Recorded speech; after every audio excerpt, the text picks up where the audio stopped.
pokok.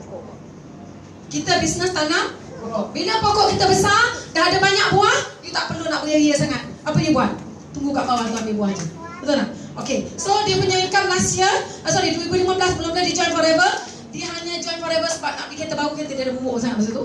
Dia nak statement, so dia dapat masa tu kakak silap saya dah bulan 11 tu dapat 3,900. Itu terlimpah yang dia all out dekat Forever. Ini first libat Forever, baru 6-7 bulan masa tu ya. Okay, ini income dia tahun lepas. Berapa kali ganda? Berganda-ganda. Tengok balik. Tak percaya? Saya bagi tahu you. Dia punya income ni jadi macam ni kenapa? Adakah sebab dia hebat menjual? Ya. Kenapa? Ramai kawan dia turut nak duit 5,000 macam dia. And dia dapat satu orang lawyer nama Kamsiah, duduk kat Johor Bahru. Kamsiah ni ada 4 cawangan ni. Apa? Office lawyer dia 4 cawangan. Dia kata Forever lah bisnes paling gila.